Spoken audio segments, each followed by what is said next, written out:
Your film is now ready to be shown.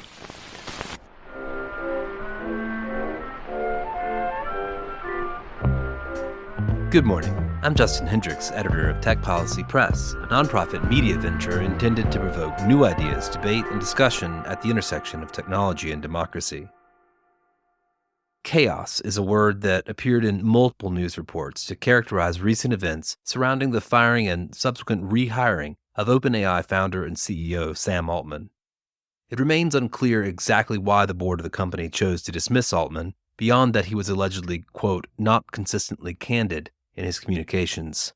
A couple of days in, it seemed like OpenAI, which was founded in 2015, might really be on the rocks. At one point, it appeared possible that nearly all of its employees might quit and join Microsoft, that new AI research team under Altman's leadership. But while at first glance it may appear that such chaos would be bad for the $80 billion startup, I suspect it will only benefit the company in the long run. The intrigue around Altman's ouster has bolstered multiple narratives that are useful to OpenAI, particularly the idea that it may have been connected to concerns about rapid technical advances without adequate safety mechanisms. The salience of this narrative, and all the conjecture around a possible recent breakthrough, is a marketing boost for OpenAI, reinforcing the perception of its products as both fearsome and powerful. But what should policymakers take away from these events? And while it seems like the drama at OpenAI is over for now, could it spark back up again soon? To answer these questions and more, I spoke to one journalist that is both a keen observer of the company and of the rise of AI more generally.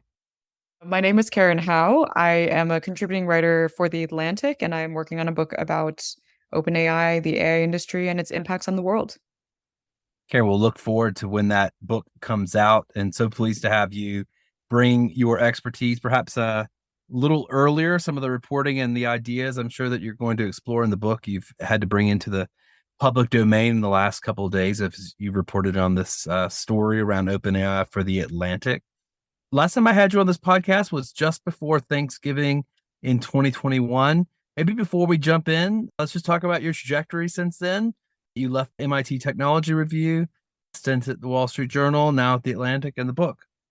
Exactly. Yeah. I left MIT Technology Review to join the Wall Street Journal I actually briefly switched from AI reporting to cover the tech industry in China. So I moved to Hong Kong. And 6 months after moving, ChatGPT happened. And I was juggling then covering the tech industry in China and covering AI. And as the momentum continued to build and build, it just felt like I needed to focus and I needed to come back to AI. And I'd been speaking with, book agents had reached out to me for a while, but I hadn't really been committed to a particular idea long enough to imagine spending so much time on a book. And then as I started turning back to reporting on AI and as I was seeing sort of the conversation and also so much policy talk now too, that's very different from 2 years ago, it made me realize that this was actually the core thing that I should be working on for a book. So that's when I then left the journal to work on the book full time and am also contributing to The Atlantic.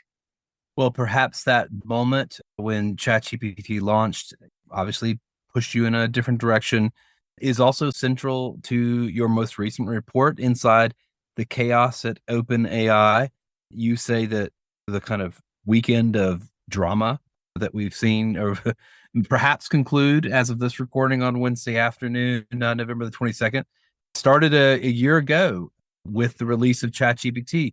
Let's just talk about that. Why do you frame it that way?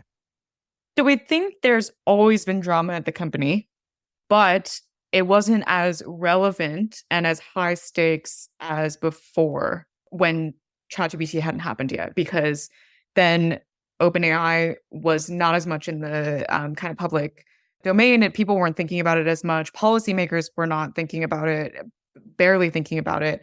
And also the actual technologies that OpenAI was developing were not affecting as many people. So there had been drama, but ChatGPT is what sort of escalated that drama to a tipping point. What's interesting about OpenAI is it was founded as a nonprofit, and it was founded with a particular resistance towards the tech industry. The whole purpose of it being founded as a nonprofit was the co-founders believed that AI development should be shepherded without a tie to profit interests. The issue is that OpenAI then selected a very particular type of AI development to pursue, which is extremely cost intensive. And they realized they needed capital. They weren't able to raise enough of that capital through a nonprofit. So they came up with this kind of strange idea of nesting a capped profit entity under the nonprofit. And at the time, the reason why they did that was they wanted the cap profit to help raise money, but they still wanted to not completely get rid of this kind of notion that they had been founded on, which was that it should ultimately still be governed by a nonprofit. And the nonprofit then had a board of directors. And so what happened over the years at OpenAI after this structure was developed is that there were people that would join the company because they were very excited about what the for-profit entity was doing, the commercialization. There's typical Silicon Valley types that are really, really energized by developing products for people. And then there were people that joined the company because they thought that it was still fundamentally different from all other tech companies with the nonprofit entity. They really bought into the fact that the nonprofit was the way to govern this technology development. And that ultimately, if like push came to shove, the nonprofit something could trigger and the nonprofit could slam the brakes on the commercialization. So these two factions within the company really started to rapidly polarize in opposite directions as ChatGPT became more and more popular and built more and more momentum. The commercialization faction, they suddenly had this remarkable demonstration of the commercial potential of the technology they were building. So they started escalating kind of the momentum around let's continue to build, launch more products, capitalize on the fact that we're now the hottest startup in Silicon Valley. Whereas like this other faction, that was sort of a faction that's also kind of wrapped up in fears of existential risk around AI technologies. That faction started seeing ChatGPT as the exact opposite demonstration. Like ChatGPT suddenly was in the hands of 100 million users. These users were using the tools in unexpected ways, some in abusive ways. And this was also to them a demonstration of we were exactly right all along that AI development is scary and that we should be controlling it and that we should actually slow down. And so when that tension reached a boiling point, it also split the leadership team. So Sam Altman and Greg Brockman, the president of OpenAI, they come from a startup background. They come from that background where they love to build products. They have the habit of commercializing and scaling and wanted to continue encouraging that kind of momentum. Whereas Ilya Sutskever, the chief scientist, he is like this mystic philosopher, mad scientist type who increasingly saw in his kind of theoretical vision for the future that superintelligence was going to be here soon, and that therefore the fear camp was actually correct in really focusing on how to avoid existential risk and how to avoid this kind of like sloppy development. And so when the leadership clashed and the board ended up actioning on it, that's ultimately what you see cascading from the events of the weekend. So a lot of things have changed since you published this piece on November the 19th, including that Sam Altman has been restored, Greg Brockman has been restored. There have been some changes to that board structure, a couple of new individuals, including Larry Summers popping up for whatever reason. And are we surprised though? Apparently there are going to be other individuals named to expand the board down the line. Perhaps there might even be some women or non-white males. We'll see. But I want to ask you about one particular detail that hasn't changed, I don't think, which is that we still do not know exactly why Sam Altman was fired. Is that still correct? Yeah, that's 100% correct. We have no idea. Absolutely no idea. The board has not been transparent about this. And there's just been there have been a lot of leaks to the media, but it's really unclear who is driving the narratives that are being reported in the media. And we don't know if the employees were involved or not. And we don't know if Ilya was a central player or just the messenger. There's so many unknowns about what actually happened. It's more just that we know like the sequence of events that occurred. So there's still much more to learn there. Apparently, one of the points of agreement is that there will be some sort of independent investigation of what went on. So perhaps all of those things will come out in due time. I do want to ask you a few questions about what you know about the role of Ilya Sutskever, the chief scientist at OpenAI, who apparently was one of the individuals who led this effort to oust Altman, reversed course, and as you say, has perhaps taken a kind of turn towards, well, I would say the mystical in terms of his belief in artificial general intelligence and how near it is. One of the, I think, stunning, or to me at least, stunning anecdotes that you share in your story is around Sutskever at the OpenAI holiday party last year, leading employees in a chant, "Feel the AGI." What can you tell us about this individual and his role here? So the first thing is we don't actually know if he led this thing or if he was caught up in this thing. Certainly, it seems like he played a central role, but was he? It's unclear if he initiated. I should say. The thing about Ilya is the way that he came to OpenAI was he was actually picked by Sam Altman to be the chief scientist or to lead the scientific endeavors because Altman and Brockman, they are not AI researchers, and they wanted a really strong AI researcher on the team that would be a leader in that regard. And so Altman was really keen on Sutskever joining as part of the founding members of OpenAI because Sutskever had at that time already made his reputation. He was already famous as a scientist because he had co-written a paper as a PhD student under Geoffrey Hinton that basically initiated the deep learning revolution, the first AI revolution within the business community. And so he's always had this personality of being very intense about things, like believing things with a religious fervor. Even when he was a PhD student, Cade Metz, the New York Times reporter who's covered AI for a very long time, he writes in his book Genius Makers that Sutskever would do one-handed handstand push-ups if he got really excited about a research idea. So this was like, this guy has always been a little bit mystical and a little bit of a philosopher and a little bit intense. And also in an interesting way, like a gentle soul as well, like just really employees have called him like the chief emoji officer to me. Like when he was at OpenAI, he would like shower people with emoji reactions if he really liked something that they sent in Slack. And he would say these things about, so this is why I think that the Field AGI like really lines up with his personality.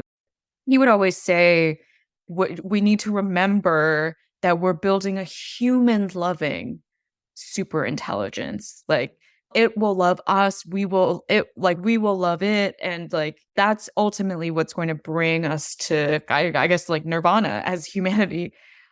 And so he started to encapsulate that in the phrase, like, feel the AGI, feel this like human loving AGI that is coming into existence.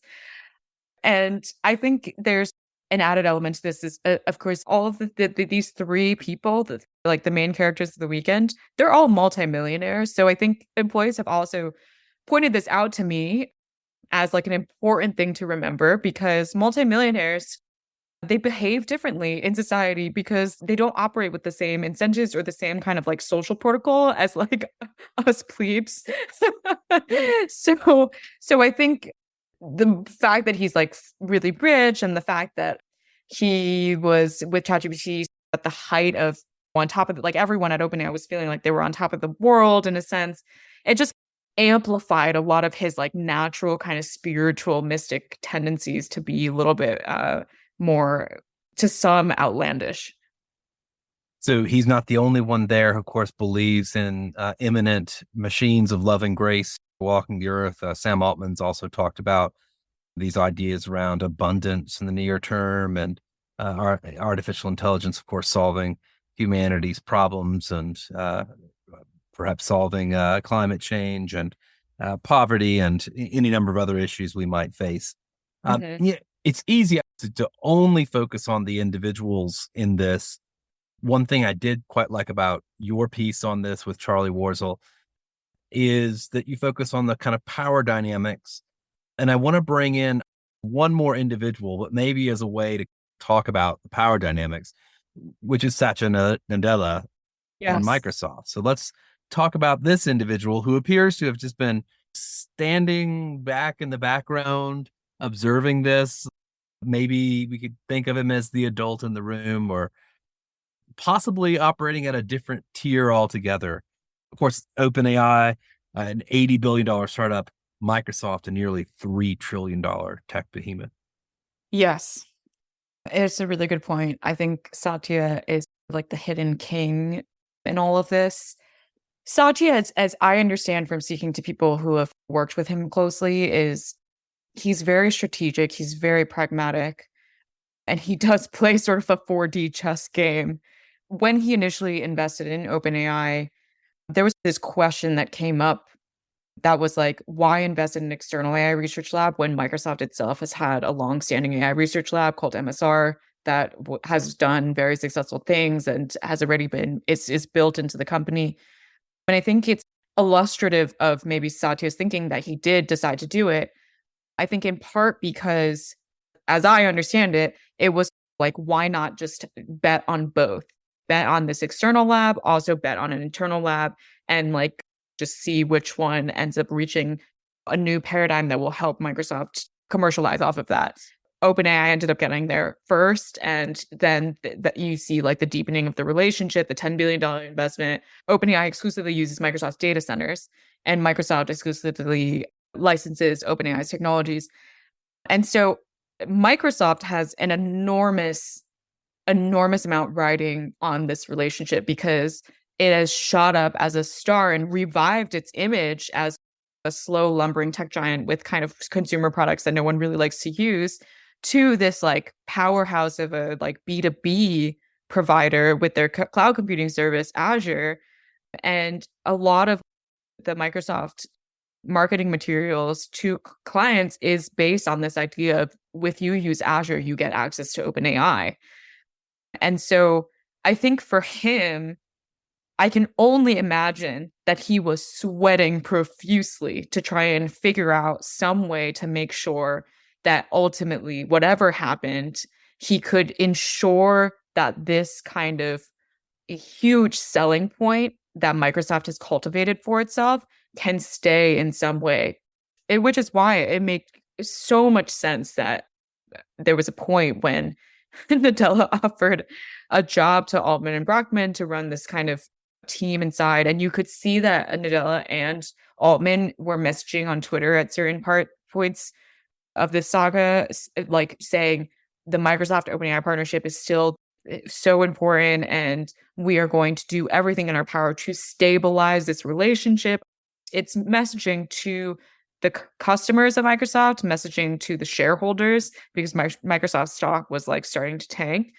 And ultimately, Satya being this very strategic, pragmatic person was like, probably whatever I can do to just secure and assure everyone that Microsoft is in control and we're still going to have access to these like cutting edge AI technologies and you can still get access to them through Azure. That was like his end game. That does seem to be the conclusion of your piece the other day, even though this may have seemed like a sort of crazy kind of moment with OpenAI possibly falling apart, possibly somehow being folded into Microsoft. Now it appears carrying on as an independent entity, but very much under the puppet strings of Microsoft. One detail that I hadn't really quite understood was the extent to which the $10 billion investment Microsoft's made in OpenAI is really for computing resources, almost like a barter, which is interesting. Just like any old startup taking credits from Amazon or Microsoft, OpenAI is in this sort of similar boat, hooked on its cloud compute infrastructure. This idea that at the end of the day, there's only a handful of folks in Silicon Valley that are defining the future of these technologies, that are making the decisions. Absolutely. What you said in our piece and what I really truly believe is there's this fatal flaw that has been revealed, or this dangerous flaw in the progression of AI that has been revealed in this whole thing, in this whole drama, which is that it doesn't matter whether Sam stays, Sam goes, Sam stays, Sam goes. The ultimately, like the fact that 99.99999% of the world is watching this on the sidelines and wondering what is going on and what does this actually mean for the future of the most consequential technology in our age, and for all of us that might be relying on the technology or fearful of the technology, or trying to figure out how to live with this new era of AI. Whatever it is, like 99.99% have zero say, zero participation at all, don't have any visibility. And that is, I think, the most important lesson that we need to learn from this weekend, and that policymakers should very much be realizing and I hope acting on, which is if we actually want to get to a place where, if we believe the sort of general premise that OpenAI says, which is like AGI, we're building AGI that's beneficial for humanity. If we actually want something like that, setting aside like skepticism around AGI or whatever, but a technology that benefits everyone can only arise when there is a broad base of people participating in it and helping to usher it forward in an inclusive and democratic way. And that's just absolutely not, it's like the polar opposite extreme that's happening. Like the fact that it really came down to three members of a board that kind of led to the cascading of these events. Three people that could completely fundamentally change the direction of AI development. And then of course, then there's a wider circle of investors and whatever that then suddenly got involved. But it's such a tiny group. And all of those discussions are happening behind closed doors. And it is not healthy or sustainable in terms of getting to a future that is better and more inclusive. Ezra Klein has a column today in the New York Times that kind of comes to a similar conclusion. It says to some extent he's been cheered by how governments and others have taken the possibilities, pitfalls of AI over the last year. But I don't know, maybe on the policy question, I assume that's something you're following closely for your book as well. Do you think that there will be immediate learnings for lawmakers as they think about what to do in order to perhaps democratize governance of some of these potentially systemically important or possibly even existentially important technologies? I sort of been personally a bit concerned about the way that policy has been heading with the AI executive order. You sort of see in the document some really profound ideas that I really stand behind. AI needs to work. It needs to not discriminate. We need to be testing and auditing these technologies before deploying them in sensitive contexts.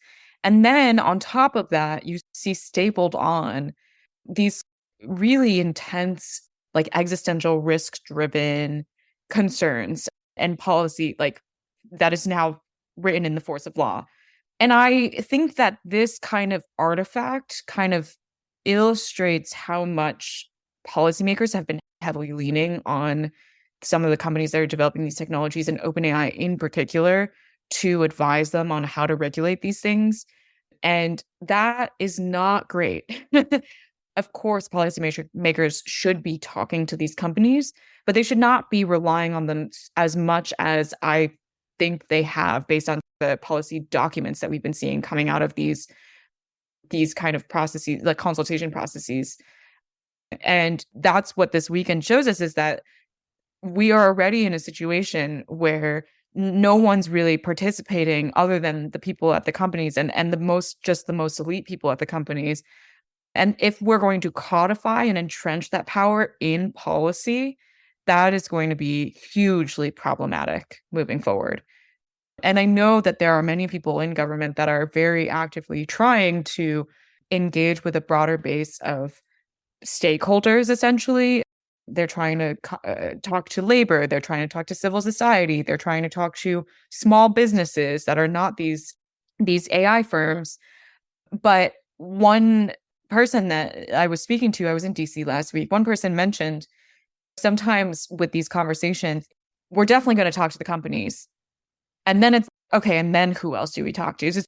It's not an afterthought, but it's like there is still like this huge imbalance of emphasis.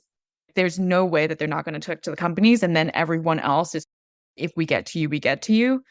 And also, there's a lot more research that they have to do to figure out who these other groups of stakeholders should be. And so, by default, every single group talks to companies and then compiles their own list of other people that they want to talk to. So you end up with an amplification of what the companies say. And I think, yeah, I hope policymakers take away the lesson that they've already put in a lot of work, but they need to continue putting in more work to hear the other complete other perspectives, and like people that are coming from like completely opposite perspectives, like the most marginalized communities that are suddenly afraid of like job displacement and things like that, and come to a more nuanced understanding of how this technology is actually affecting people on the ground and how they can actually regulate greater transparency for these companies as well. And of course, some of those conversations in Washington are also happening behind closed doors. Senator Schumer's forum's a good example of that.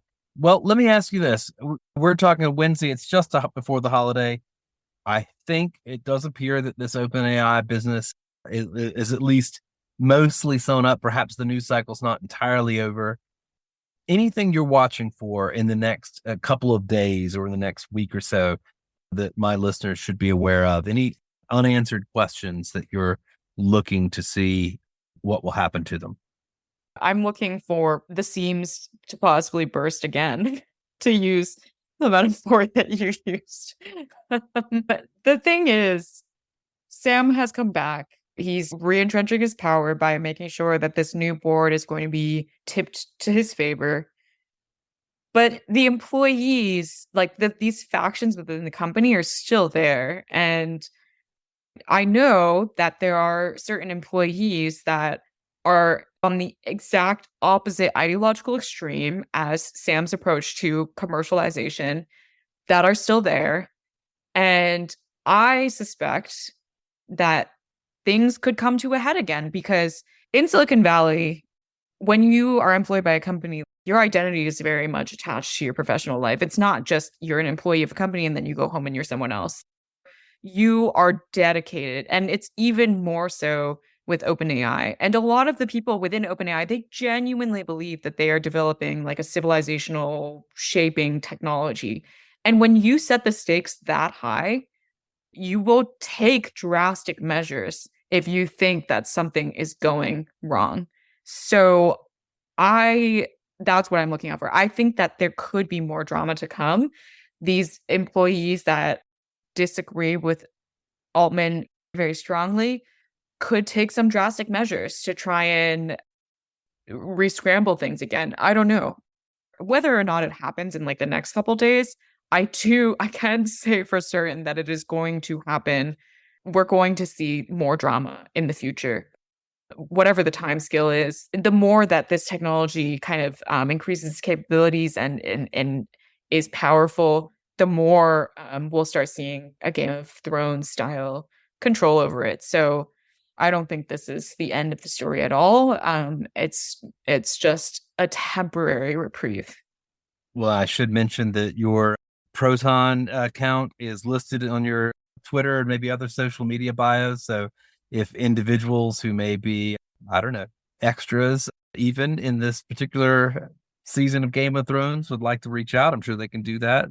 Get in touch with you and perhaps shed whatever light they know about what's happening behind the scenes. Karen, I appreciate you speaking to me just before Thanksgiving. Again, hope it won't be 2 years that pass before we do this again. And I look forward to the book coming out. I hope you'll come back on and maybe at least catch us up to this story when you've been able to punctuate it with the publication of that book. That sounds fantastic. Thank you, as always, Justin, for your wonderful work and for inviting me on the podcast.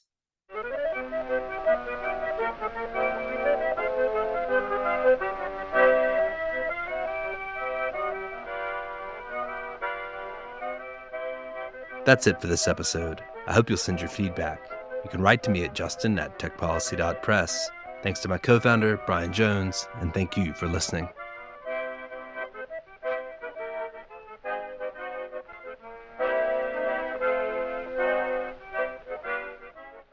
Tech Policy Press.